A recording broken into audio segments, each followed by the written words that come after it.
It appears that the Servants of Chaos may have made a little bit of a mistake, because the Great Rift opened and this was terrible for the Imperium in many ways, and a psychic awakening unfolded afterwards, and when this happened, many worlds were reeling. However, it looks like they may have given the Emperor a power boost that they did not want him to have.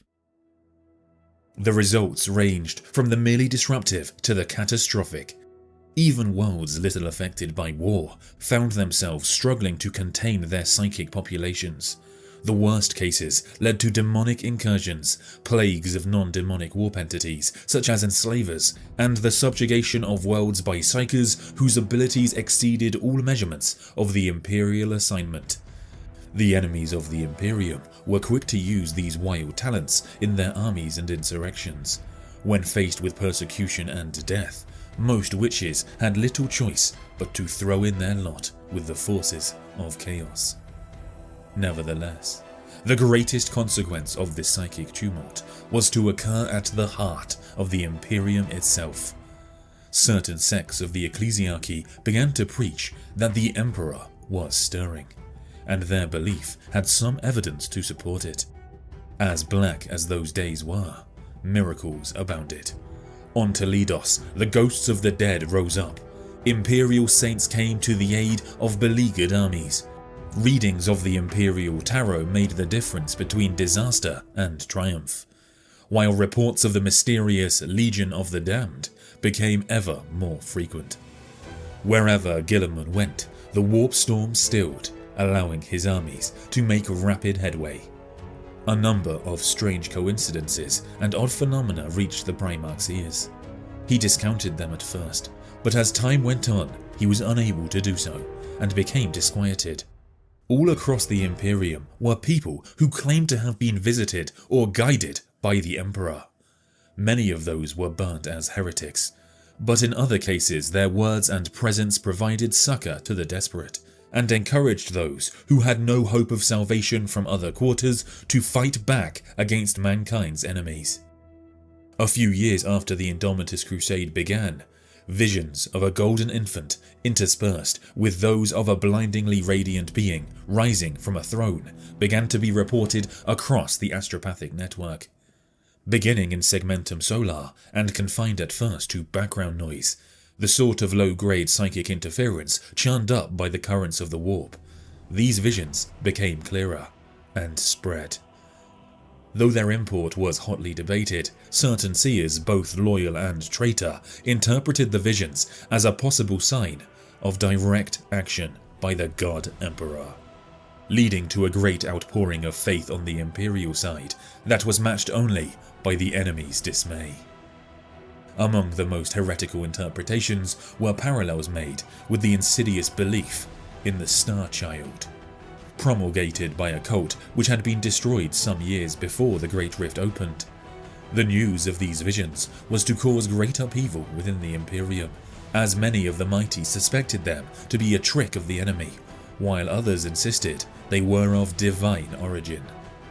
The factional nature of Imperial politics was complicated further as ideological lines were drawn, sometimes to be defended with violence.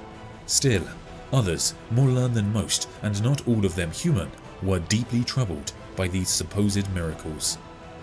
As a result, certain esoteric orders on both sides were spurred into action, desperate to learn the truth and exploit it before their enemies could, whatever that truth might be. The Emperor of Mankind is back, ladies and gentlemen, and he is essentially better than ever. It is tough to compare it because, of course, he's been bound to the Golden Throne for so long, but essentially, the Master of Mankind has more power now than he has ever had before. And after the opening of the Great Rift, he's grown in power even more. So, in a way, Abaddon's strongest play might have also been his greatest mistake. This could come to bite him really hard. And that book there, Throne of Light, gives us a bunch of key ways that the Master of Mankind is directly impacting the Imperium and the galaxy right now. And there's a few other examples that we have in the lore, and I thought it would be really fun today to go through these ways and talk about how the Master of Mankind is demonstrating his awakening and how he is helping out his greatest servants.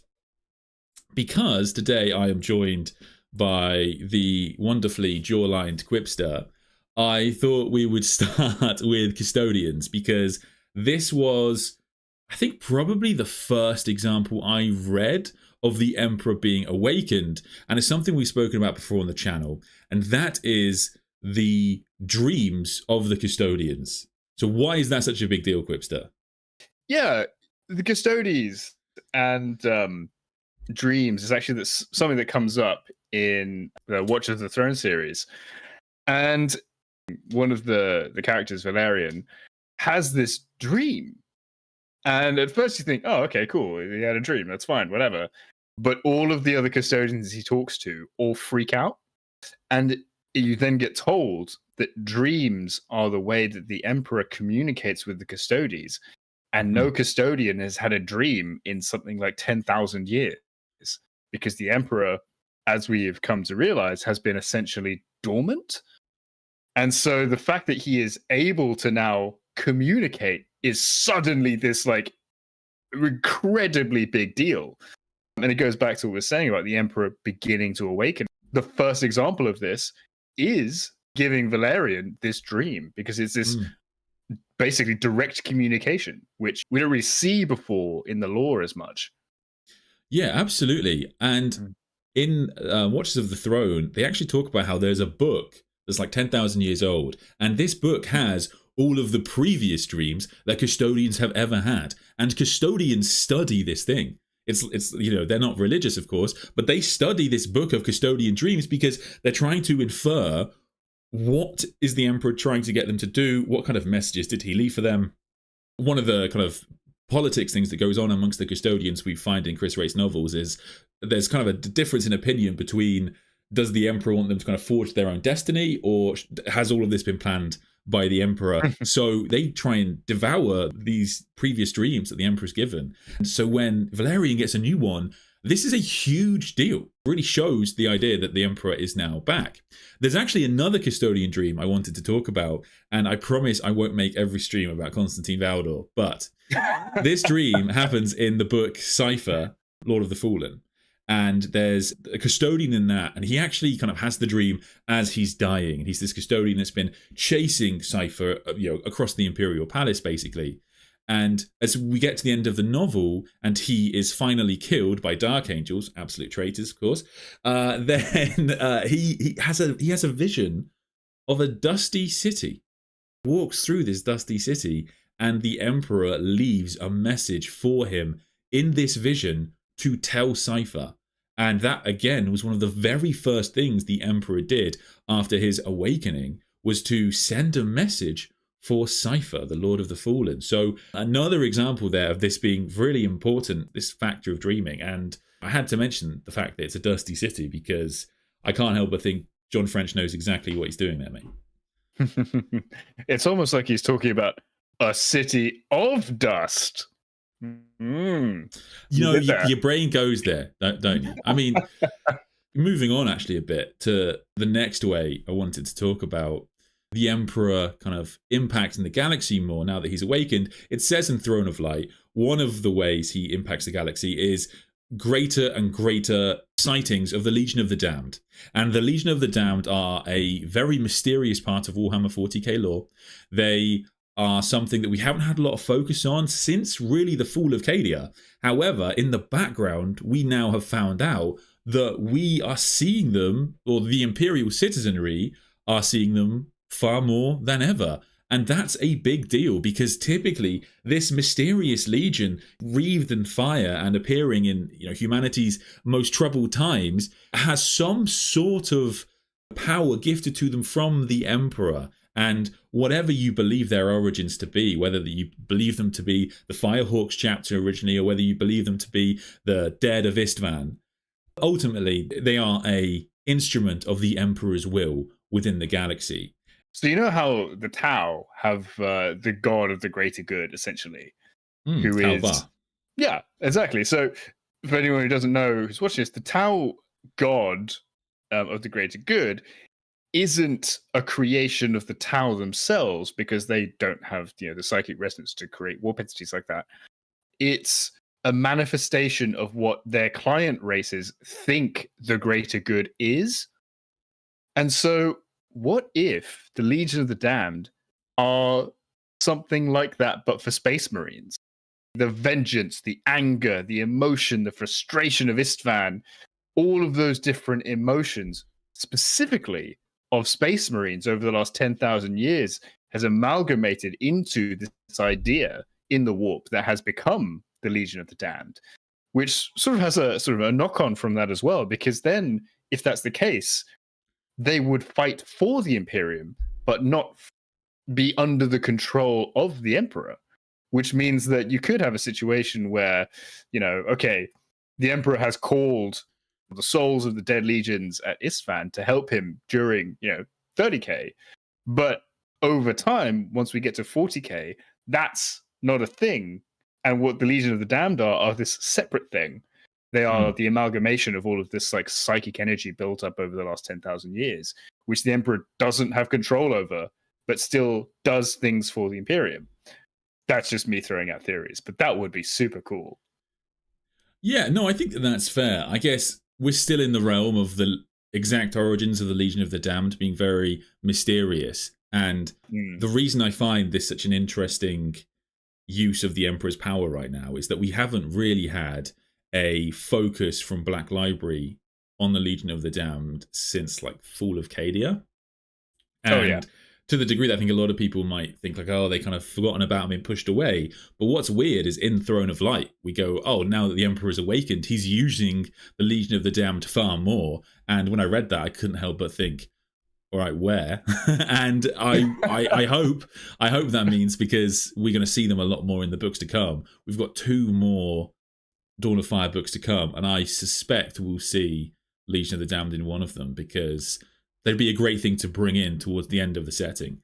I guess it's something that we should probably talk about briefly, actually, before moving on, Quipster, going back to The End and the Death, Volume 2, where when we talk about the Emperor of Mankind awakening, exactly which part of the Emperor is doing things is a really interesting question now, because if you're not familiar, in The End and the Death, Volume 2, one of the things that Malcador sees, and as far as we know, only Malcador has seen this, when the Emperor relinquished his godhood before he went to go and face the traitor Horus Lupercal, he also cut off from himself all of his love, compassion, and loyalty.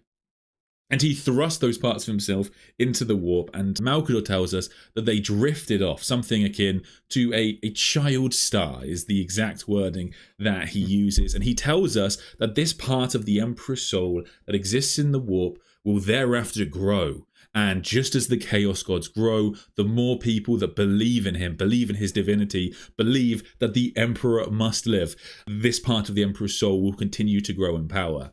And it's fascinating because now, by the time we get to 40k, this explains a lot of things. This explains why the version of the Emperor on the Golden Throne seems so cruel when it talks to Guilliman, for example, but why the Emperor seems to take such an interest in his believers and the people that believe in his divinity. And that's because, I don't know if conflicting is the right word, but we do have these 2 pretty distinct parts of the Emperor's soul.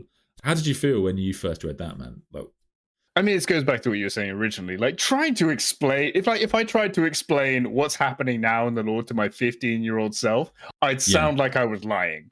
Like, and then Guilliman came back, and then the Lion came back, and then the Emperor's kind of awakening. Like, it sounds made up.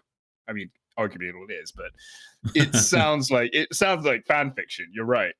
And honestly, I don't think we've ever been in a situation in this hobby where so much rests narratively on one book. Even in the Heresy, the final books of the Siege, you kind of know what's coming. You know what sort of narrative struts are there to be settled on. Like, you kind of have an inkling and an idea of what's happening. And you think like, oh, there might be some bits that don't happen as we thought they would, etc. But whatever's going to happen in the third Beckwin book is beyond all of us. Like, it's going to tie together, or seemingly has to tie together, things in the lore that are so disparate and have been built up over so long, and none of us know where it's going. So this idea of the Star Child that, you know, Dan Abnett has set up 10,000 years previously to Pandemonium is seemingly part of that as well. And so I think it's a really fascinating thread. And on top of that as well, like, there's to my mind a few different ways that you could take it. You've got the obvious, the Emperor is going to try and reabsorb that part of his soul to increase his power so that he can fight off chaos. And, you know, maybe cause some sort of massive blow against chaos. Okay, cool. The other part of it is kind of the Alfarius Omegon storyline. Okay, he has separated and cut off that part of his soul. Does that part of his soul operate now as an entirely separate entity? And therefore, do they necessarily, because they have different points of view now, have the same goals? And will they pursue those goals in the same ways? One of the things about the Emperor was that he had a very set mindset. He knew exactly what he was doing, and he was ruthless in pursuing that. If he cut off all of his love and respect and, you know, all the very human parts of himself, would that compassionate part of himself have a different opinion of what the grand plan, so to speak, should be? And will they end up working antagonistically against each other? Is that too much narrative for the setting to hold? Like, it's a fascinating thing. Absolutely. This idea that they might conflict is kind of super interesting. Exactly as you say, one of the things Malkador, I think, very much hints at in that passage is that there is a chance for those two halves of the Emperor's soul to be reunited. And should, in the long future of Warhammer 40k, we ever have something akin to an end game, I think that is probably the end game of the setting, is to, you know, the Primarchs all come back and we have a Star Child, and then we have these two halves of the Emperor's soul attempted to be reunited. I guess just to talk more about the Star Child for a sec, as you kind of talk about there, this is actually a really old storyline from Warhammer 40k. And so when people are asking, like, is this kind of real lore? Is this something that's actually happening? It might seem surprising because it was previously in that realm of old fantastical Warhammer 40k lore that's not officially retcon, but Games Workshop just don't really touch. But nowadays, GW try and bring everything they can back into the setting, even from like first edition, second edition, right? And so I kind of wonder what else they're going to bring back in. And another really interesting idea mentioned in the Star Child storyline and the cult of the Star Child is the Sensei, true children of the Master of Mankind. Are they now going to be canon again? Is Dan Abnett or someone going to bring them back into the setting? We just don't really know. In Throne of Light, I will say, the word bearers are really freaking out, especially Cor Ferron, about the fact that the Star Child is imminent. That the Emperor is going to be, you know, reborn essentially in a young child, and the word bearers are, of course, very concerned about this. And they, more than any of the Trace Legion, I think, are going to work to try and kill this Star Child before they can properly come to fruition. And of course, we know they'll fail because they're the word bearers. But when they have that conversation, they actually refer to stories that have things like the Sensei in them. So I'm fascinated to see is Games Workshop going to properly lean into this idea, but. And I've said it many times in the stream, I do have a suspicion that either as a consequence of the Dawn of Fire series or the Beckwin novel, as you say, we will see the Star Child. I think there's a reasonable chance the Star Child will be Beckwin, or Beta Beckwin. And when that happens, I think that will dominate the setting for decades. This one central character who has this ancient knowledge of how the Imperium works and has seemingly the power of the Emperor, and the interactions between that character and the Primarchs would be wild. How do you think they take it? Jesus, yeah, that is a crazy thing to think about. The Emperor getting reborn in Beta Beckwin. That is an insane thing. I hadn't not considered that. But it makes sense with the idea of Grails. Exactly. Have warp entities like shoved into a psychic null, essentially. Actually, sorry, should we explain that real quick? Just because that'll be really interesting. Do you want to do that, or do you want me to do it? Oh, please go ahead. Okay, so one of the things that happens in the Beckwin series, one of the things we find out is that the King in Yellow, or Constantine Valdor, one of the things he seems to be focused on is these luminous warp entities known as Grails, and how he can take one of them and shove it into a blank, a person or a pariah without a soul. And when I first read that, I didn't think much of it. I thought he was just making some sort of like weird superhuman soldiers or something. But now that we've had the end and the death, and now that the Star Child story is a thing, I'm like, well, that is the exact plot of the Star Child, is taking a luminous warp entity, but in this case, the Emperor, and putting it into a mortal body. And I can't help but wonder if that's how Dan Abnett's Beckwin series ends, is with the creation of the Star Child. And Beta Beckwin, who's the protagonist of the novel, she's a pretty powerful blank or pariah. But yeah, I guess the servants of the King in Yellow will have to do some sort of test on her to see if she's strong enough to contain the soul of the Emperor. But I imagine it would obliterate her actual character, which will be interesting. Just a super chat from Let's Go UW. It would be hilarious if all of this build-up was just a Zeech ploy for one of his many schemes. I mean, that is absolutely the theory, and I do suspect as we get closer to the Star Child fruition, we might have some stories on Imperial civil wars, because different sects of the ecclesiarchy believe different things. Just as if you told people today that like their Messiah was going to come back, some people would believe that, and some people would believe that was absolute heresy and corruption by, you know, some malevolent entity. I think there's a good chance GW will go down that storyline and we'll have some kind of like minor civil wars across the Imperium. I don't doubt that at all, because yeah, I think many people have the exact same thought as you there, mate, that this is just all a huge ploy. I will actually move on to another example of the Master of Mankind impacting reality more, and that is Imperial Saints. So again, as we heard in that passage at the start, firstly, there's this idea on this planet of Toledos, there was an army of ghosts that was summoned to fight for the Imperial side against the traitors. That's one way he's able to directly interact with the galaxy. And the other way, of course, is Imperial Saints, which is, I think, kind of a similar idea. Saint Celestine is, of course, probably the most famous Imperial Saint, but in theory, there can be all kinds of saints. And actually, Rabute Guilliman himself met an Imperial Saint in Plague War, which is the second book of the Dark Imperium series. There's this young girl who comes to his aid. The powers of chaos call it the anathema. They can sense the power of the Emperor within this girl, and she wields tremendous power. And so Guilliman is coming face to face with this warp entity, and he actually has conversations. If you haven't read that series, I would definitely recommend it. It's a pretty foundational series, I think, for what I would call modern 40k. And in that series, he does have discussions on, is the Emperor a god? Even he's starting to look at the theoreticals and the practicals here.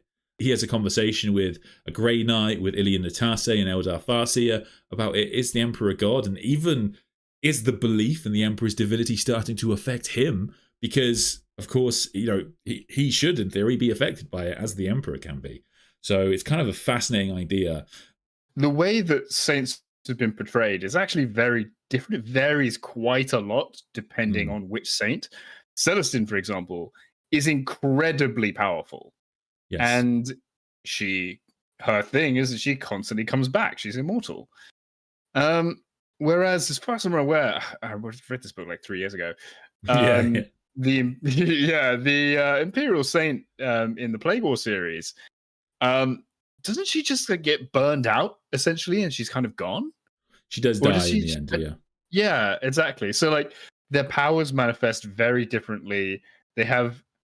It's almost like they're sent for specific reasons. Because then, as well, you've got Dan Abnett talking about what's her face in the Gord's Ghost novels. Snapback, yes, okay. So she seems very human, and she doesn't seem as divinely touched or communicative with the Emperor in the same way that the girl in Plague Wars was, for example. And so, like, yeah, it's interesting. I don't know what they could do with it, because currently at the moment they're a catch-all for whatever the writers kind of want. There aren't like set rules, but I suppose that's the power of of the warp anyway. You can kind of do whatever you want with it. I think we're going to have to like establish that hierarchy a little bit more, especially if we're going to start talking about the Star Child, because if the Star Child is born, how does that fit in with prayer, for example? Do thoughts and literal thoughts and prayers for the Emperor, do those get directed to the Emperor? Are they then, or the Star Child, are they then splitting that? Does the Star Child get only the thoughts and prayers that are directed at them specifically? It's an interesting one. I think the core kind of mechanics of how this works, they're gonna have to like figure out and kind of stick to a little bit. Yeah, I think you're exactly on the money. It's one of those parts of Warhammer 40k lore that is incredibly murky. There's a few theories I remember that come up in the novels. The first comes from Malkador during, I want to say, First Wall, one of the Siege of Terra books, where he talks about how all human beings are psychers to some degree. Some of them are just tiny amounts, of psychers. And when enough of them believe the same thing, that has a very real manifestation because of the fact that so many small psychers believe a thing. And so that's his theory. I think it's also in the book Plague War, actually, Mortarion has a theory more around, I think it's that he thinks that Imperial Saints are psychers that also believe in the divinity of the Emperor, and so they also gain kind of further power. And that's quite interesting. However, one of the things about both these theories that I think would suggest them to be wrong is the recent lore developments around Pariah. So if you're not familiar, the Pariah Nexus is this area of space created by the Necrons, and in that area people are cut off from the warp or the immaterium, so you can't use psychic powers. However, Imperial Saints still have their powers, and so the idea that it's just kind of like purely psychic in origin, or something akin to psychic powers, which I think traditionally that was how Black Library treated it, but the power of faith is just like, it just bypasses all the rules of the setting. It's a completely bonkers ability. So yeah, faith is a really weird part that I still don't think, and they probably never will do. They probably like the mysticism of it. It can overcome any obstacle if enough people believe in the Emperor. It's one of the things about the setting I think people really like. And I guess with Dune recently come out, I imagine a lot they know that people like that kind of plot line of some sort of narcissistic messiah. I just got this image now of Guilliman just accidentally dropping his pen. Listen, Al-Gaib! Yeah, exactly. To be honest, the fact that Guilliman was able to talk to the Emperor at all was like a new thing. So after the Emperor is put onto the Golden Throne, after the heresy, it was not a situation whereby all of the Primarchs could seemingly consult the Emperor before they then leave. In fact, one of the things that people used to say about the Emperor's ascendancy to the Golden Throne was that he told Rogel Dawn like what to do on the Golden Throne. And they changed that to it being the case that Rogel Dawn and Constantine Valdor, under the guidance of Leto, they find these tarot cards, and that is what tells them to put the Emperor onto the Golden Throne. But Rogel Dawn has no final conversation with the Emperor. So, any theory people had around perhaps Rogel Dawn is off doing a secret mission for the Emperor, Dawn would have had to interpret that for himself now. There's no way for Dawn to be able to talk to him. It was purely Guilliman's conversation with the Emperor. That was like the very first time. And that point in Gathering Storm is literally as the Great Rift is being created. It's not long after that the Great Rift comes into fruition and reaches Terra. So, or they can feel it from Terra so much. That alone was like a whole new change. And if you've ever wondered why Guilliman was the first person to speak to the Emperor, I just don't think that anyone else could do. I think the Emperor needed this kind of power boost. Do you reckon all of the Primarchs will go back and speak to the Big E? Well, this is the thing. There's 2 points that I kind of wanted to make about that. Number one, this is a bit of a spoiler for End of the Death Part 3, but after the climactic duel, there's a bit where Dan Abnett specifically mentions that Leto's deck of tarot gets mixed in with Horus's, because Horus actually uses the deck and they have a bit of a card capture Segura moment and they fight against each other with cards. The famous Yu-Gi-Oh battle between the Emperor and Horus. Yeah, literally. And so I'd be interesting to see, because Dan Avnet doesn't just put things in for no reason. Everything's a setup. Everything appears, everything's a reference. And so I'd be interested to see what effect the tarot cards being mixed in like that has in the future. And, you know, like you talked about before in your streams, Litu is going to be a very interesting one there. But also going back to the Emperor's conversation with Guilliman specifically. So I think the Emperor having a conversation with anyone, let alone a Primarch, is fundamentally an epoch shift for the narrative and for the universe.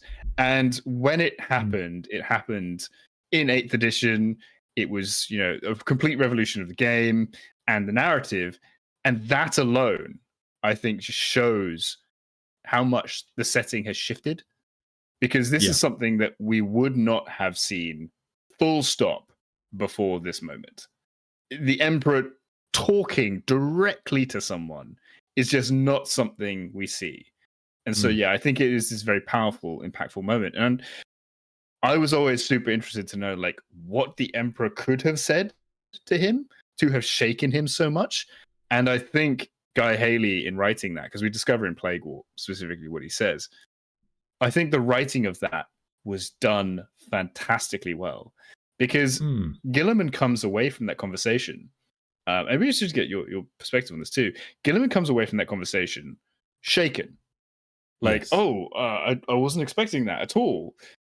And the way that the Emperor communicates with him is so raw and obviously pained that, it's obvious that Guilliman wasn't expecting him to be in such a level of pain where he can't quite communicate properly.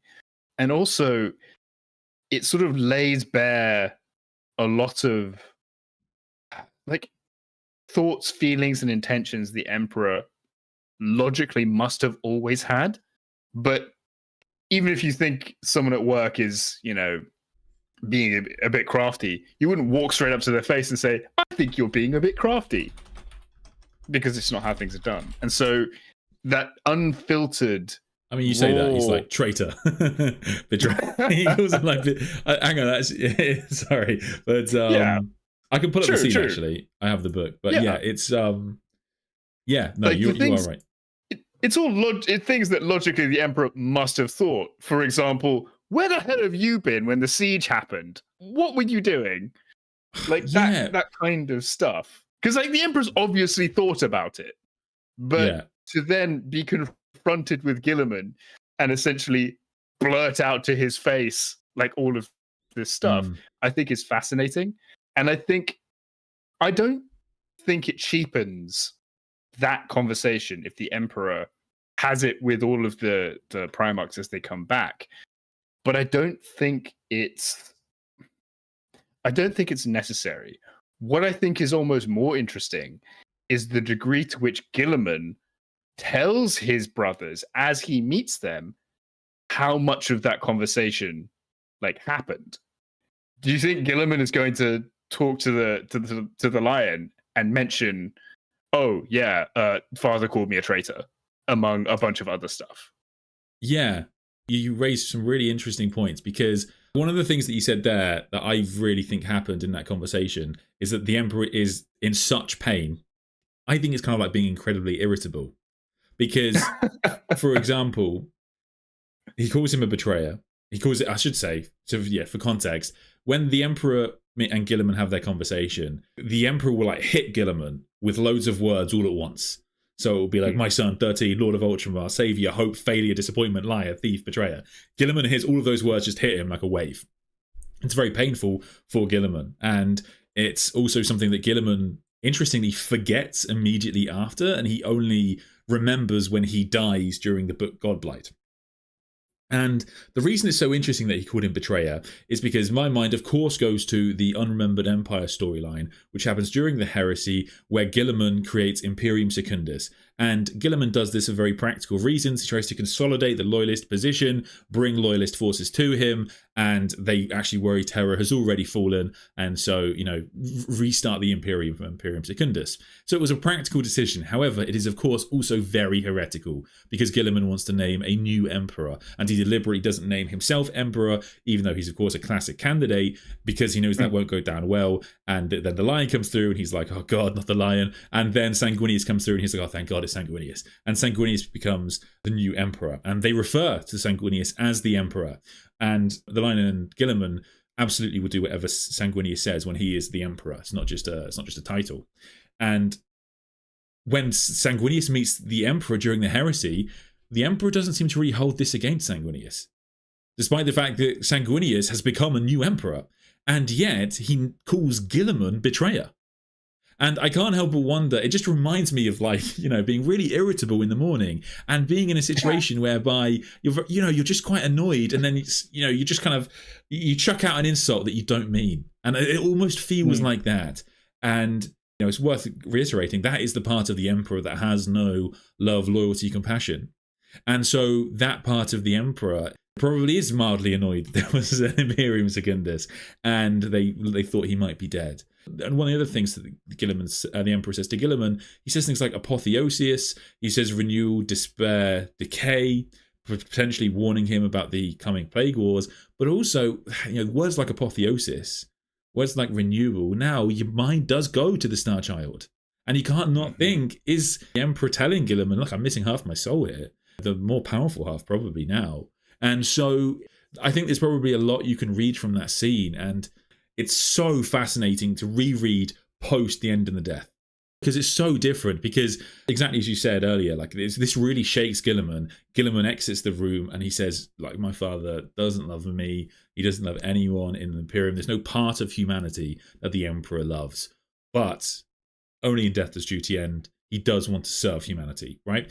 And I think that's not true. I think that's really sad in a way, because the Emperor probably does love Guilliman. It's just the part of the Emperor that has love is in the warp.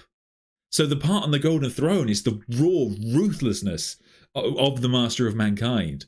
So it's a fantastic scene, and something we can talk about on its own for a stream. I fundamentally agree. I think one thing I remember reading it back as well is, even though all of those words are thrown at Guilliman simultaneously, obviously you can't do that in literature. You have to put them in some kind of order. And I think the order in which Guy Haley has written them out is fundamental to the understanding that the Emperor is trying to impart. But Guilliman doesn't quite understand the message, because being communicated with by the Emperor physically hurts him. Yeah. And the thing is, if you think about it, how would you feel if your dad punched you in the face, even if he said at the same time, I love you? You'd be like, oh, Jesus. Oh, that doesn't make me feel good at all. Even to that degree of, you've got a damn near literal, debatable God talking to his immortal son, it's still a father-son relationship. So if your dad hurts you physically, you're going to recoil. You're going to feel bad. And so I think Guilliman's perception of what he's being told is really colored by that fact. After the conversation, he forgets the words. All he remembers is the pain and the light. And I think that really, really affects him, because, his entire arc is, all I've done is try and save humanity in the Imperium. And he gets literally punched in the face for it by the person he saved it for. And so, I think that has a big psychological impact for him. And he doesn't quite understand the message that the Emperor is trying to impart, which is, look, here is stuff that's going to happen. Here is stuff that I feel. Here is stuff you need to know.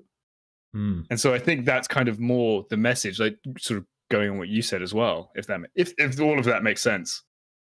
No, I get what you're saying. Sorry, a couple of comments actually. They're interesting. The Emperor sent most of his kind of feelings into the warp. He clearly kept some, as he showed love towards Horus Lupercal at the end. Yeah, that's an excellent point. I think that it was one of those things that I was expecting that fight to play out slightly differently post the second novel. Malcador, I think, I have to double check, I'm pretty certain he does say all the love. And the Emperor is very aggrieved at the death of Sanguinius when he walks into the room, and he does say to Horus at the end, I wait for you and I forgive you, which is not something you would expect from a loveless being. I think it's probably just not an exact science, and there are, traces of it left, but the overwhelming amount of love that the Emperor has for his sons has gone into the warp. Malcador fundamentally believes the Master of Mankind loved his sons, so there's definitely a big change. So what you're trying to say is that love transcends all. That is it. That is the true message of Warhammer 40k, as we all know.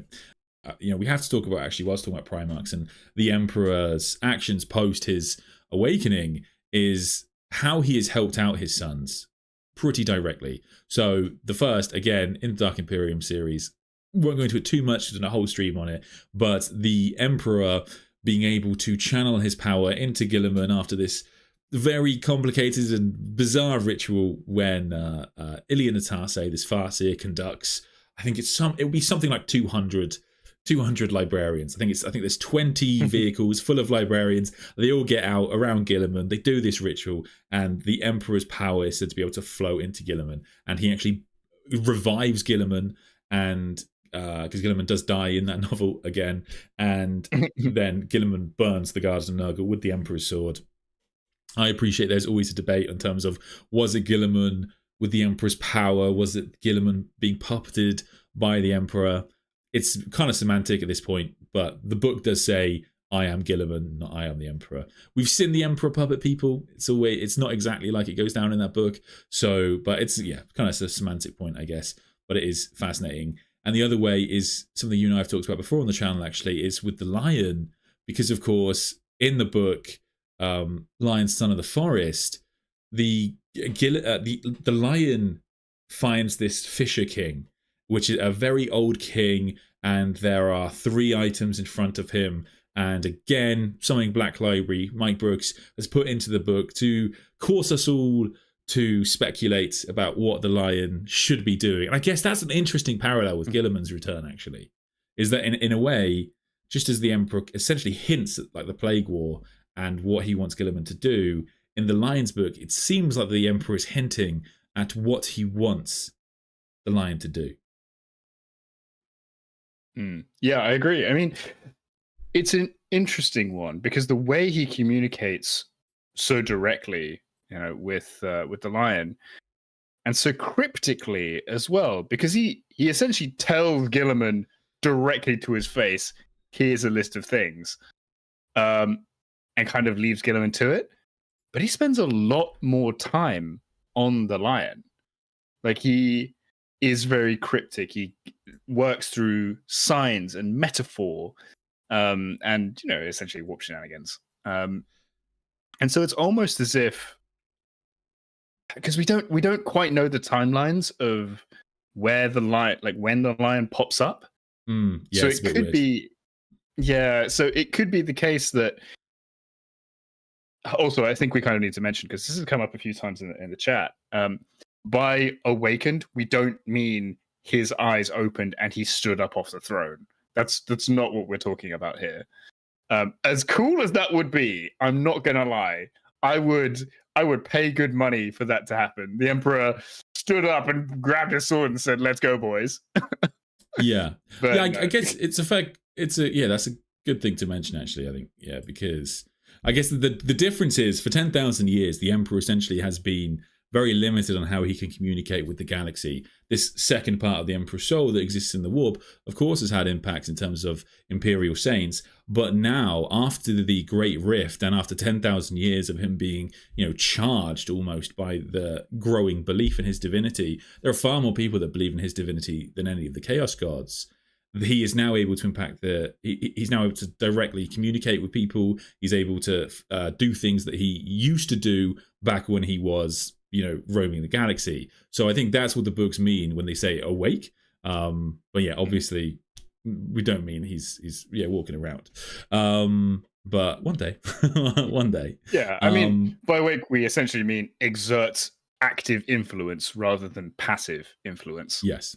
And I will say, because I know a lot of people don't like it, but it is like a term the books use. So you can, if you don't like it, you're just upset with the Black Library authors. I'm sorry.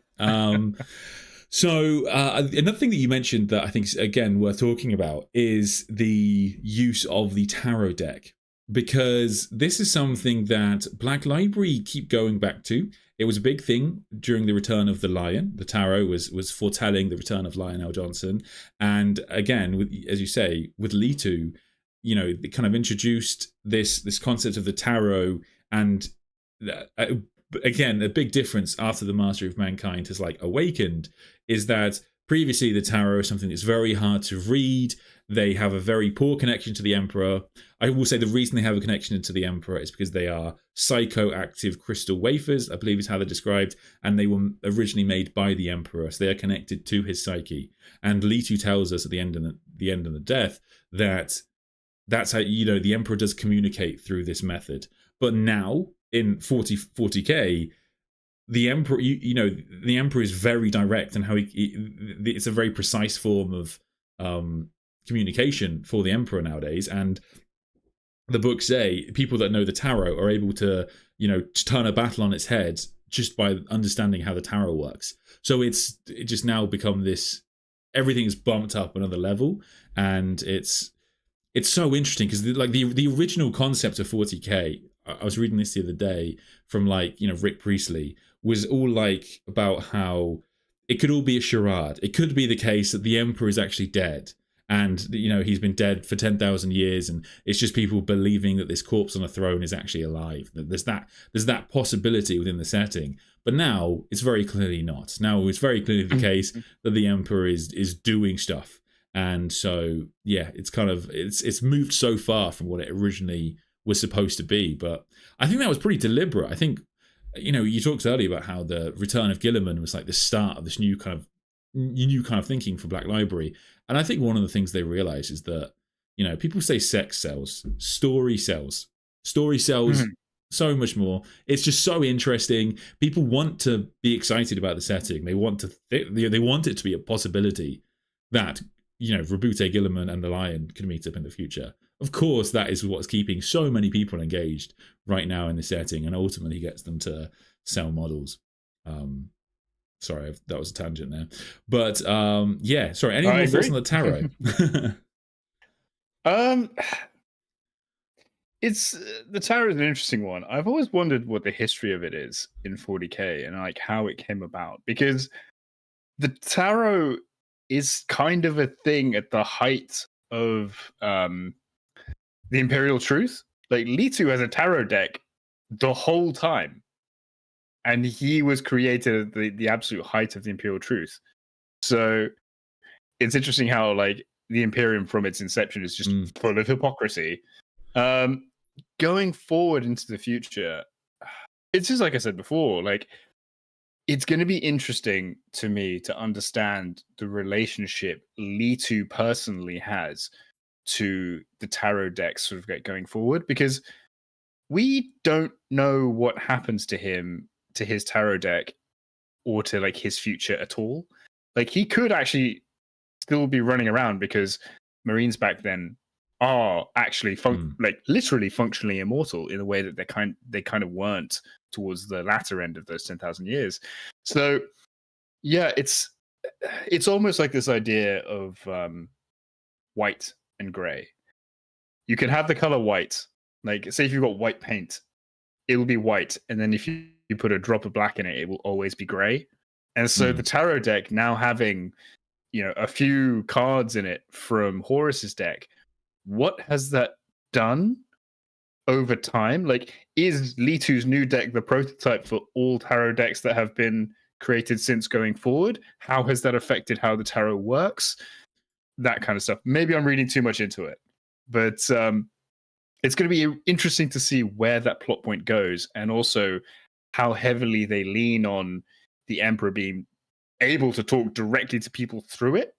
Yeah, it's going to be interesting to see, is this a lazy sort of plot device kind of crutch, or are they going to do something very, very interesting with it? So I don't know. Yeah, I think probably a bit of both. I mean, one of the main ways that I think we will see it in the future is the return of the Dark King storyline. If you're not familiar, something I've talked about again on the channel quite extensively, is that there's this plot line in the Heresy where the Emperor, in his attempt to defeat Horus Lupercal, decided to drink deeply from the warp and was on the verge of going through some apotheosis and descending to become essentially a god of the warp. And he relinquishes this power after being convinced to by Elenius' person. However, the book says, like, Dan Abnett doesn't put things in by accident. He says, like, the prophecy of the Dark King is gone for now. Like, for this age. So it will return. So it might be the Emperor. It could be. It doesn't have to be the Emperor. It could be someone else who will attempt to ascend to this kind of divinity. And when that happens, I assume the tarot deck will be the main way we'll see that, because in the Heresy, again, that's a thing that happens all the time. So the tarot is a thing during the Heresy, and it is, people with tarot decks, the Dark King card starts to, I think it ignites and like will hover in the air. So it's quite foreboding that the Dark King is about to ascend.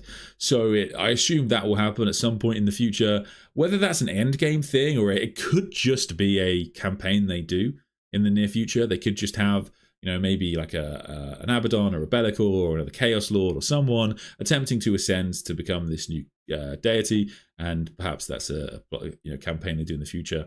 Could be pretty interesting, but I guess the obvious answer is it would be the Emperor again. But I think he's probably learned from his mistakes. I mean, sort of kind of going on from that a little bit, this is kind of a bit of a tangent, but something I've been thinking about a little bit recently is, where certain bits of the plot could go. Traditionally, Games Workshop has been quite bad at introducing new characters.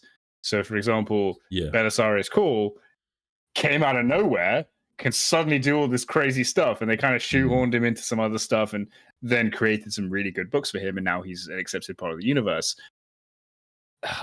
I look at the way the current Chaos Pantheon works, and it occurs to me that it's an 8-pointed star and there are only 4 gods.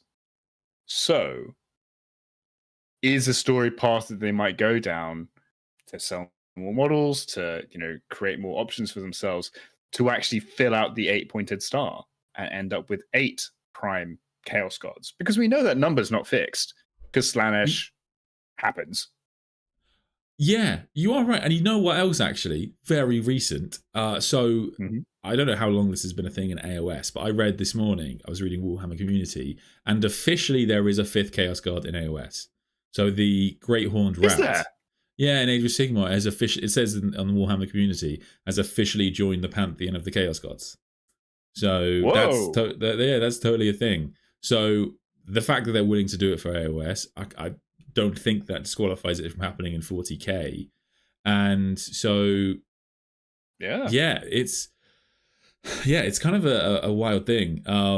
It's definitely a possibility. I think people like Vashdor's storyline quite a lot. We already see a couple of Vashdor comments. Like it's definitely a thing, and I guess the pantheon of the Chaos Gods is one of those things about 40k that is actually surprisingly well written for like what 40k is, which is this tabletop war game that has a ridiculously expansive universe. And it's actually pretty neat in terms of what each of the 4 Chaos Gods represent, the ways they cross over, the ways they kind of work. And of course, a lot of it is like warp shenanigans, don't get me wrong, but it just, I don't have any other way of saying it. It just kind of works. The Chaos Gods kind of work as a thing, and their interactions with the Emperor. Actually, I think I've seen this comment a couple of times about how powerful is the Emperor compared to the Chaos Gods. And absolutely, it is the case that I think the Emperor is probably as powerful as any of them, just not all of them. And so, the thing that I find really interesting is what kind of Chaos Gods could they introduce? Because I quite like the way you have Despair and Decay, Excess, War, and Change and Sorcery. The problem with something like, as an example, that I know people won't like me mentioning, Malal or Malice, is because the idea that you've got this other Chaos God who's like more powerful than the rest, that throws the dynamic off. I think that's less good. So it's a tough one. It's a tough thing to get right. And so I totally respect them being very hesitant with introducing any more Chaos Gods. But it's funny because in the end of the Death Volume 1, I think someone says exactly as you do that Slanesh had to be created, and then it's pointed out in the novel, I can't remember who says it, where it's like, well, Slanesh was created at one point, but because the warp is eternal, Slanesh has always existed. And Dan Abnett basically goes, yeah, but plot, so I need it to happen. And so, like, even though Slanesh was created at one point and has always existed, at the same time they were created at one point. So yeah, it's a tough one, because essentially the question you'd have to ask is, if there is going to be a 5th, 6th, 7th, 8th Chaos God, shouldn't they already be a Chaos God? Because the warp is, things don't work time-wise in the warp like they do in reality. So it's kind of a tough one, but I'm sure they could write their way around that pretty big obstacle. 100%. And I like the way that they might be setting up Vashtorr to be the 5th one, because the god of technology, that's actually pretty good as a backdrop for a new god. Like, it's pretty solid, if I'm honest.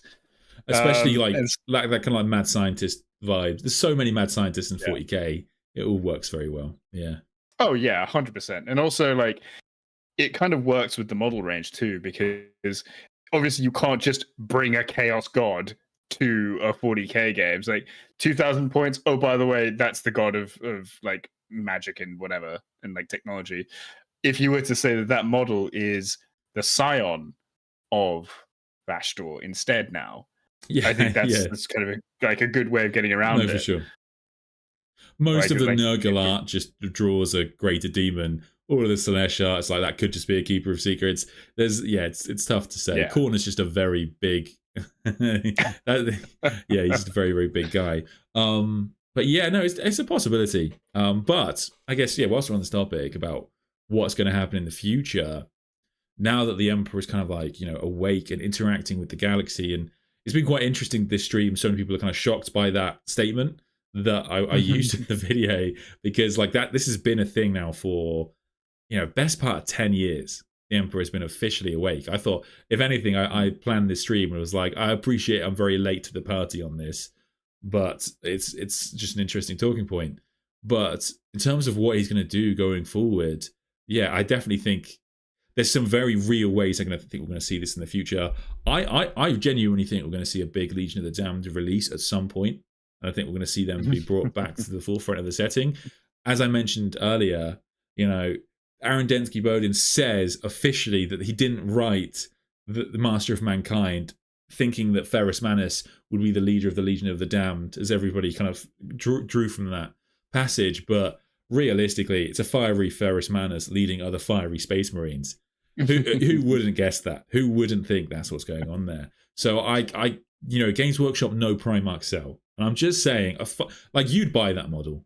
If there was a fiery Ferrus Manus, you'd buy them in a heartbeat. So, and it doesn't have to be, it's like the perfect use of a dead Primarch to get a model. Because we could see Ferrus Manus once every 500 years. It's not a big deal. But now that it also works very well in terms of the Emperor's like growing power level and awakening, is that perhaps for the last 10,000 years, the Emperor hasn't been powerful enough to summon Ferrus Manus into real space, but now he can. So it works very well for me. Agree. And he alludes to this as well. I can't remember. It's in one of the Siege books where he talks about, he's talking to Malkador, and he says like, oh yeah, I'll put that on my to-do list. I'll get Ferrus back at some point. And when you read through it, exactly. And so when you read that, you're like, what? That's a thing you can do? You could just like snap your fingers and bring him back? And so I think having, the spectral form of Ferrus Manus return, I think is fantastic. That'd be amazing. And also kind of brings ideas back. For example, I have absolutely no problem with them bringing back the spectral form of Horus and Sanguinius either. Because I would say not Horus. I don't know. I'd say Horus over Sanguinius, actually. Because he says to Horus, oh god. Well, okay, no, sorry, carry on. I'll do my rebuttal. This is now 40k debates. Yeah. Yeah, so for me, he physically says to Horus, "I forgive you. I will see you again." And so I think that does set up the redemption of the soul of Horus. I don't think he should ever be brought back physically, but I think if you ever want to say the Emperor appeared with the sort of like the Emperor made the Legion of the Damned appear, and they were led by the spectral forms of Ferrus, Manus, Horus, and Sanguinius. Oh, that's a scene. That is a scene. I don't know what you would have to have like facing them for that to happen, but I can imagine that being this epic like ride of the Rohirrim kind of like style scene. First Last has said Sanguinius is this Christ type martyr. He should never come back. I don't want to get too real world religious, but the point about Christ, don't get my channel deleted off the internet. But that's actually a very interesting arc, because like we do know that the 40k universe takes. Are you saying that like Christians say like I don't want Jesus to come back? That was kind of the point of the book. Like, you know, I just. But it's really interesting parallel, because like the point of Sanguinius is that he is this like religious archetypal figure in a universe that's supposed to be atheistic, as the Emperor says it is. But then you look at Sanguinius and he's literally got wings and looks like an angel, and you're like, hang on a second. And so like if you do sort of portray him as this like Christ sort of like Judeo-Christian like figure, I think to bring him back is almost like the full circle of that story. Like died for your sins and came back to try and lead you again.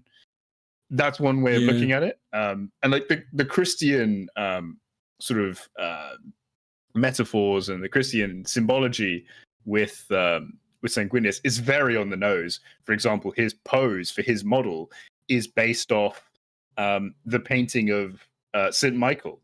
It's literally that pose. It's kind of like an interesting parallel. There is a bit actually on that that's quite funny.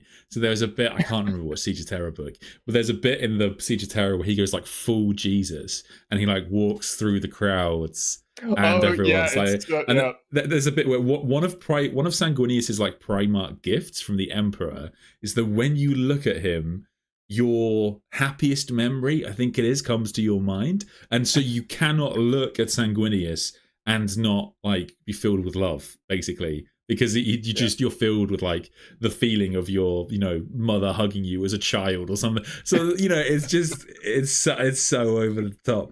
But it's the Lost and the Damned. Is it Lost and the Damned? Yeah. So just walking through the trenches.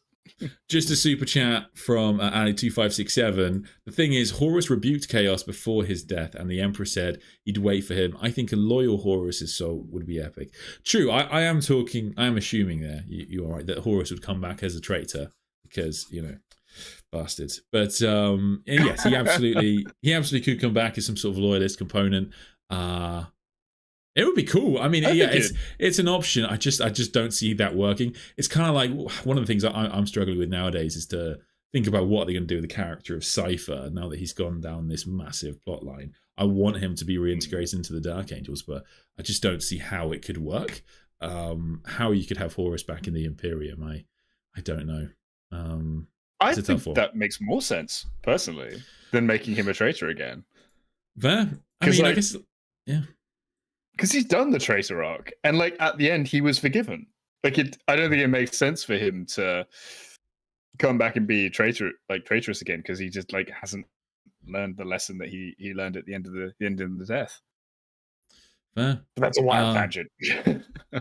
GW will bring all the Primarchs back. It's only a matter of time, and in what way or form they will return. Yeah, I think over time, they make a lot of money. I think one of the things that I definitely think we will see as well to that point is like multiple models for Primarchs, because they all just sell. It's, you know, it's not printing money, but it's pretty much as close as they can get. If they just release, and if the Lion gets the Lion Sword back and they just release a new Lion model with the Lion Sword, that would also sell ridiculously well. You know, it would just pop off. So, you know, if they did like Guilliman and the Lion meeting up in a book where that happens, they release a new model of like those two teaming up together, and they can go on a little base like you get for Horus Heresy, all that kind of thing. It's just so much money. You're talking huge sums, aren't you, realistically? So yeah, that's the strongest evidence for why they're all coming back. I'd buy that. Yeah, exactly. Yeah. Doesn't Horus say that he won't be able to resist the temptation of chaos? Or you mean as he's about to be killed by the Emperor? True, I guess. It's a fair question. I don't know. But it's one of those things that's open to the authors. They could write it so that the Emperor protects him somehow, or they could write it that if he ever returns, there's no way he can resist falling. There's a lot of options. I think for the end times, GW would introduce a new threat bigger than the Chaos Pantheon, which requires all the Primarchs and humans. I don't know. What would you reckon, mate? I think the Pantheon, I think the end times would probably start with the Tyranids arriving in the galaxy. I don't think the Tyranids could be the end of the setting, just because, I'm just going to be honest here, it's probably the most boring way to end the setting, to be like, oh, it was devoured by Tyranids. It's not very interesting from my point of view. So I think that the Tyranids would arrive and be defeated somehow. I think there's probably the ability to kill like a central hive fleet and destroy like a focus of the hive mind, and then the Tyranids kind of scatter. So I think that's probably how I think it would start, and then after that, well, you have the mad scramble for power. I think if you're reaching proper end times level, like Warhammer is about to stop kind of thing, then I think they're going to start answering questions. For example, what are the Tyranids? Like, where do they come from? Who are they? What is their actual objective? What was their original purpose? Were they a naturally evolved entity? Were they created for something? What was the thing they were created for if they were? And I think that could play into what the end game scenario is. Then on top of that, you have to start answering other questions, like what was the original plan the old ones had for, I don't know, the rest of the galaxy? Like, was there, like, because we talk a lot about Necron tech just kind of lying around everywhere because they've got all their crypt worlds everywhere. Why is there no old one tech everywhere? Like, they had the same kind of thing. Like, how? I think that would be really interesting. I think if you were to sort of weave the old ones and the Tyranids together somehow, that could be fascinating. But I think you are going to have to end the setting with the final showdown in the throne room. Like, between Abaddon and whoever's standing there. Probably Valdor or Guilliman. Yeah. Like, that's fair. some sort of like apocalyptic, this is the absolute last chance saloon. I mean, you could end up with a situation where Abaddon ends up defeating the Primarchs one by one to enter the palace, gets to the throne room, and stays his hand in slaying the Emperor because he's granted a vision of like some deeper truth of the Imperium's purpose that the Emperor grants him. Like, the Emperor just tells Abaddon, here was the plan, judge for yourself, and Abaddon goes, oh no. So, I don't know, something like that would be fantastic and crazy. I think one interesting question, actually, made me think, random trajectory, why would they need to answer questions? Look at how fantasy battles ended. There wasn't really a satisfying end to many stories there. The reason I really like that question is because I guess there's kind of a second question you have to ask, I guess, in terms of planning at the end times, which is how much money is 40k making at that point in time?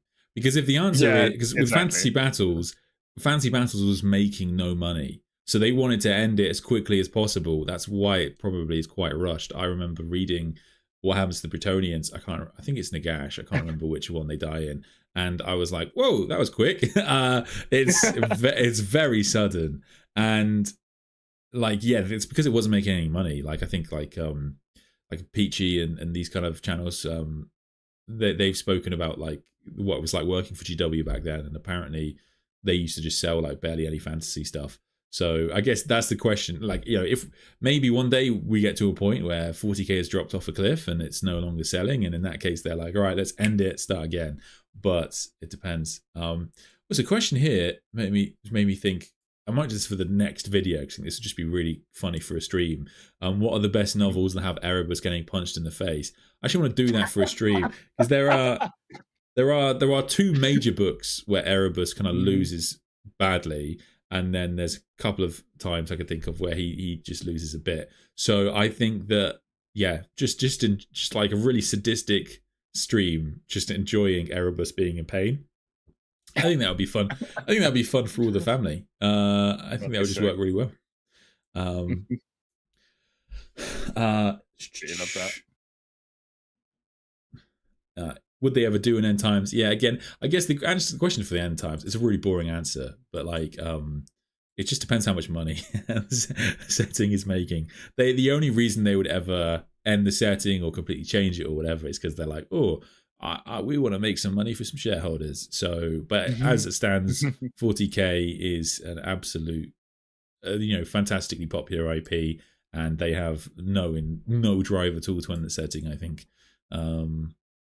Also, yeah, Age of Sigmar kind of worked because it was like the nature of fantasy, but 40k, I don't know if it would work. You can't bring the Primarchs back in 40k, go to 50k, they bring them back again. It just would be weird. But I don't know. Age of Sigmar was not the most popular relaunch either, so I guess it depends. But maybe that would just be a stream. It is good now, though. People are liking it. I mean, the new trailer looked great. That was a good trailer. And I mean, between us, we've both got AOS armies. Like, I've got Luminet and you've got Soulblight, right? I actually have two AOS armies, believe it or not. Both painted. I know I'd never cover AOS lore. It's not something I know particularly well. But yeah, it's I guess it's a really bad answer. But being honest, I'd probably be quite reactionary in that, where if AOS ever becomes like a super popular thing, I'd probably do it way more. But as it stands, it's just I don't know what the numbers are, but I just get the sense that 40k kind of just dwarfs AOS in actual popularity, and that's with everybody buying AOS armies to get into it. I just feel like the setting is one of the things I always say about 40k. I say this in the Lutu video coming up as well, where I say like 40k has no right to be as good as it is. Like, Litu comes from the fact that the first Space Marine was in the limited edition 2 range. And Dan Abnett went, that's hilarious. I'm going to make that into a character. He did that, and then it's genuinely a really interesting character. And you're like, you don't get to pull that off, Dan. Like, no one gets to pull that off.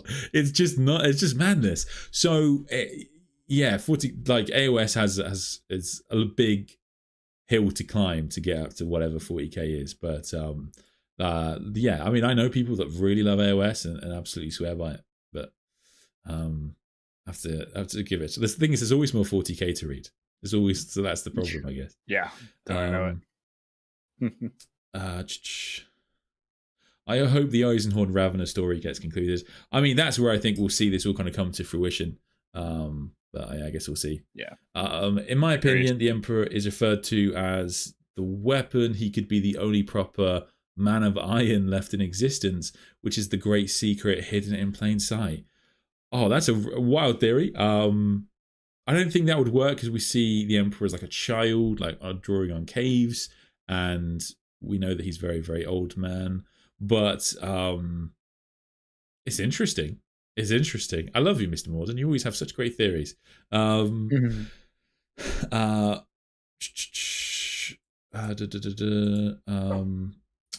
chat from Seri. Here's my contribution for the I Hate Erebus stream. Thank you. Yeah, I have to do this now. Don't we all just hate Erebus? Yeah. What is the latest? I will say, sorry. I wish he had a new model. I will give him that. Yeah, they've got to give him a new model now, haven't they? Yeah. I think he's so popular. 100%. Like, all this word bearer stuff going on in Dawn of Fire. It's kind of interesting because Dawn of Fire has been pretty unpopular enough that I think essentially just cancelled the series, because the original plan was it to be the new kind of like Horus Heresy of 40k, but it just wasn't popular enough. However, The All good word enough. bearers are popular. You know what? It's just because I was talking about the other day. The Horus Heresy can afford to be really, really big and have all these like random books in. I think Arbitrarian today released a video on Battle for the Abyss, and that's a book that is it's just kind of like a random novel at the start of the Heresy, and even that was very popular. But even then, like most of the novels in the Heresy,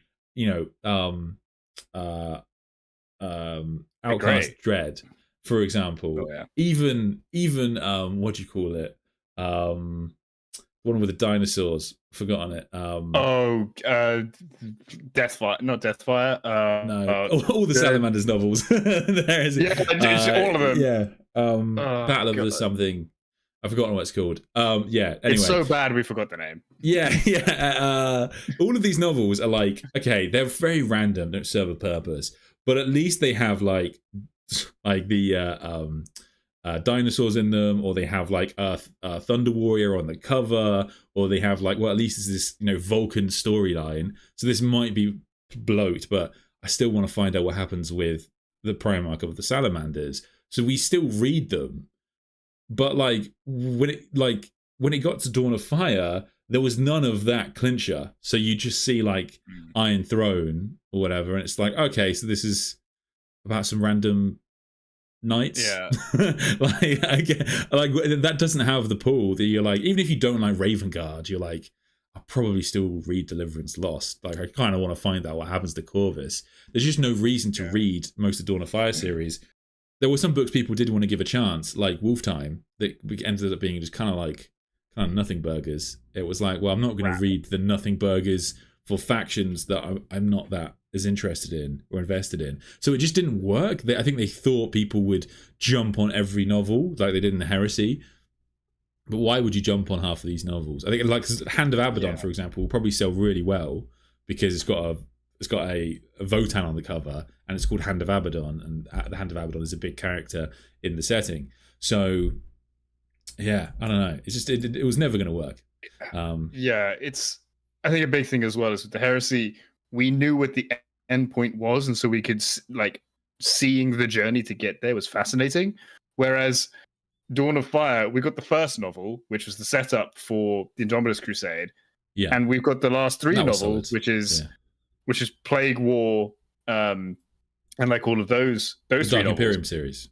The Dark Imperium series, yeah. And literally everything in between is the Dawn of Fire series, and it's an entire series of filler to get to where Guilliman is, and it's like, I don't care about any of this. I hope they don't take from that the word bearers aren't a popular antagonist, because I've actually really enjoyed having the word bearers be a proper antagonist to the books. I think that's been really fun, especially because they are kind of very clandestine, and they're not like there's a couple of novels where you see more of them with Corferon, etc. But most of the time, they're just kind of like in the background, kind of guiding stuff, and they've got like agents working on their behalf. And I've really enjoyed that side of the word bearers. So it works. I will say, I was going to say a really good example of that as well is a book called Apocalypse. Absolutely fantastic novel, and really showcases what the word bearers are as a legion, what they do, how they think, how they operate.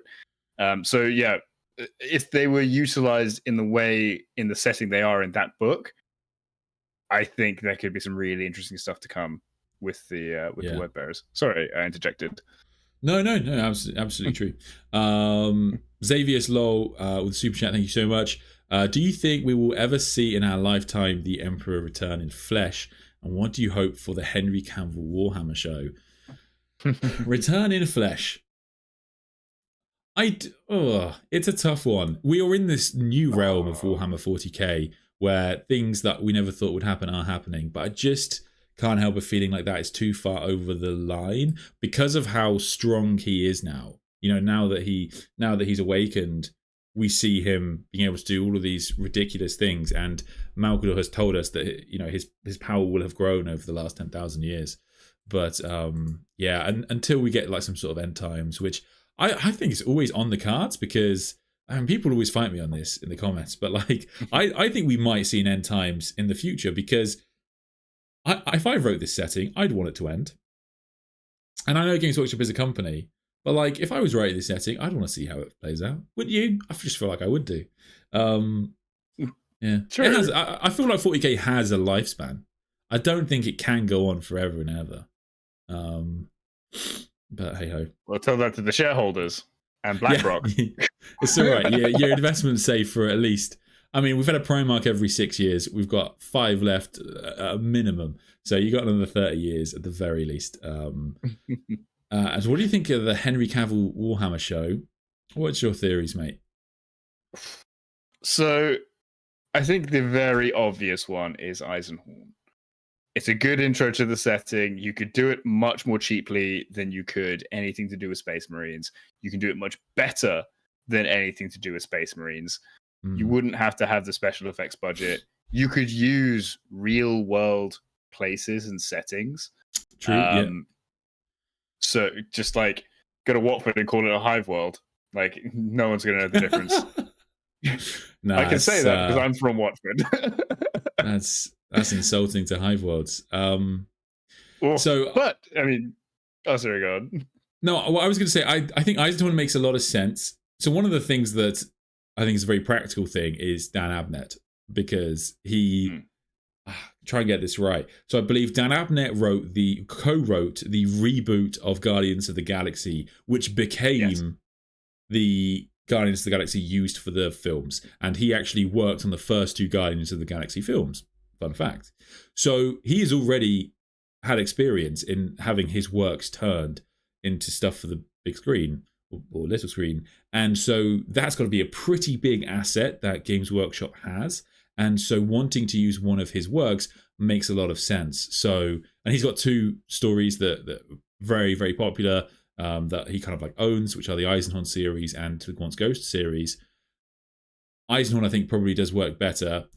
Practically, I know we want to see Henry Cavill play, Constantine Valdor, but still, the greatest service might be to have him play Eisenhorn, crush it, and we have this phenomenally popular setting.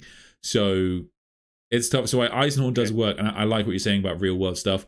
I could also see it kind of maybe starting like before the books or something like that, where they change it up slightly, where you have kind of like almost like a Mandalorian type thing, where like each episode they kind of go to a new world, and it's like, oh, this planetary governor needs our help, and it turns out the planetary governor is corrupt, and all this kind of thing. I feel like that could work. Okay, I'm going to give you a wish list now of things I have always wanted, because I'm a bit of a film buff. Like, I love cinema. I love watching, stuff about film theory or this kind of stuff. So I've had a wish list for a while of what I'd love to see.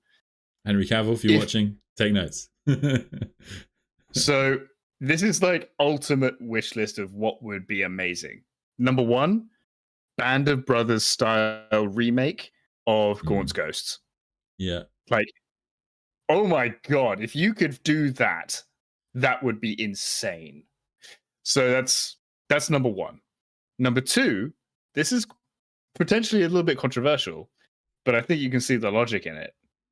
I would like to see an anime in the style of Blue-Eyed Samurai of the Horus Heresy. Interesting. You know what I think? I had a similar idea. I think that a anime or cartoon of I guess I would just call it the story of Garvey or Loken. I would probably call it the Horus Heresy, but I would cover the story of Garvey or Loken, because it would just. Agreed. I was thinking about it a few weeks ago, and I was like, I think that would just work. I think obviously the first 3 books great on their own, and then his storyline, like, it doesn't require you to have a deep understanding of everything, and it even takes you back through to the ultimate end. So if you see enough of the key stuff, they will just work. So I think Loken Cerberus storyline would be great.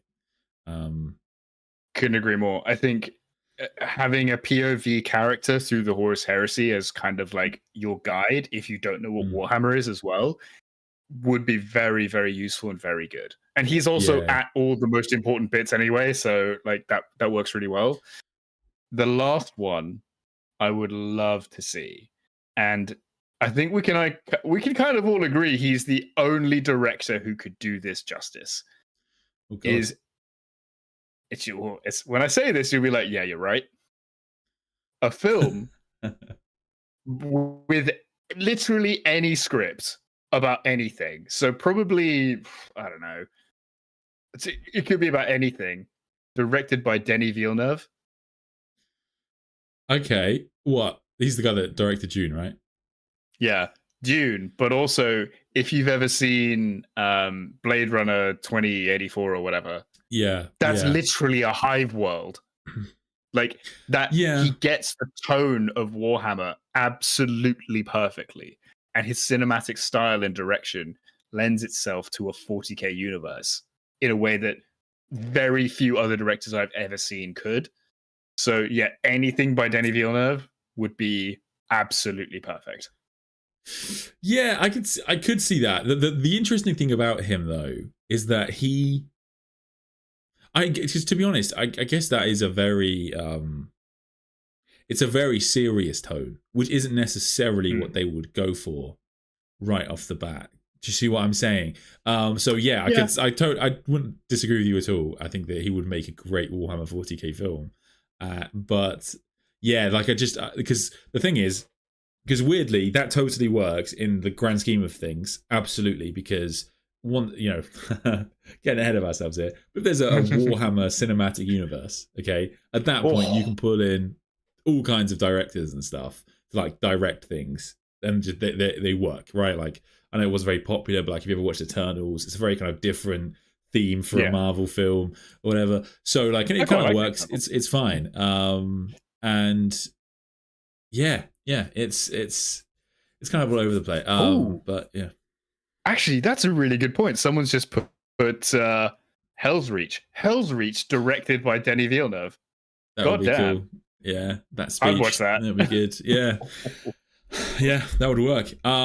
Cool. All right. I think we are about to hit 2 hours. So I am going to call this, I think. But let me do a little wrap up. Cripster, thank you so much for joining me for this live stream. Thank you so much to everybody who joined us. This has been quite popular, and I've appreciated the 9,000 comments I've had in the chat saying this is clickbait. If you think this is clickbait, please just read the books. I don't know what to tell you. At a certain point, I can only do so much. Okay, I literally read out the passage, one of the passages, and so I can only take you to the well or the lake or whatever, but you must drink from it. But thank you so much for joining. I hope you enjoyed this. Let us know in the comments, what else are you expecting the Emperor to kind of do in the setting? And also, kind of, do you like this side of the Emperor, like interacting with the galaxy far more than he's ever done before? Because the Emperor is, historically, he's this force of nature. He's not a character in the setting, and now this force of nature is acting a lot like a character. So it's kind of fascinating to see, and they're taking Warhammer in a totally new direction. So do let us know. But thank you so much for watching this. I hope you enjoyed it, and I'll see you next time.